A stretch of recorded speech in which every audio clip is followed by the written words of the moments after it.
Hello everyone, তো welcome জানাই তোমরা সবাইকে আমার নতুন ছোট্ট একটা ব্লগস উইথ নীলামে সবাইকে ওয়েলকাম। তো আজকের দিনটা ছিল মঙ্গলবার। সকালবেলা খুব বৃষ্টি হচ্ছিল। তো সবজিওয়ালা দাদাকে আমরা ঘরেই ডেকেছিলাম, তো ওনার কাছে কিছুটা সবজি নিলাম। এদিকে আমার পুজো করতে লেট হচ্ছিল, তো আমি পুজো ঘরে চলে আসলাম। ওদিকে শাশুড়ি মা আর দিদি মিলে সবজি কিনছিলাম। তো তো এবার আমার ঠাকুর পুজো কমপ্লিট হয়ে গেল।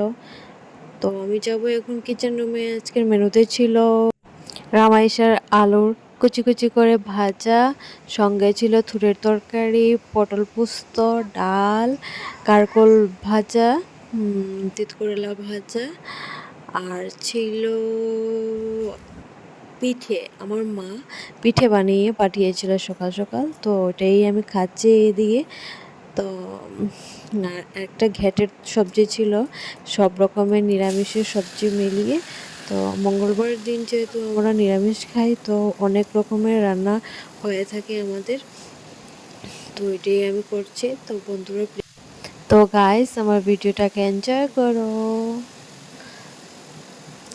এখানে আমি লবণ দিচ্ছি, নুনটা তো দিতেই হবে ভাজিতে, আর সঙ্গে দিয়ে দিলাম কিছুটা হলুদ গুঁড়ো আর মরিচ গুঁড়ো।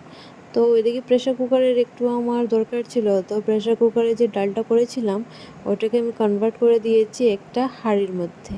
তো এদিকে দেখো ঘেটের সবজি বসিয়ে দিয়েছি। আজকে খাওয়াটা অনেক স্বাদ হয়েছিল। আমার দাদাভাই খেয়ে বলেছেন যে আজকের খাওয়াটা অনেক স্বাদ হয়েছে। তো আমার শুনে ভীষণ খুশি লেগেছে। আমার যখন কোনো একটা কাজ করি না, আর ওটার যদি আমি ওটার কমেন্টটা খুব ভালো পাই, আমার খুব ভালো লাগে। তো এটাই। তো আমার ভিডিওটাও তোমাদের কীরকম লাগে জানিও friends. Thank you so much, bye by.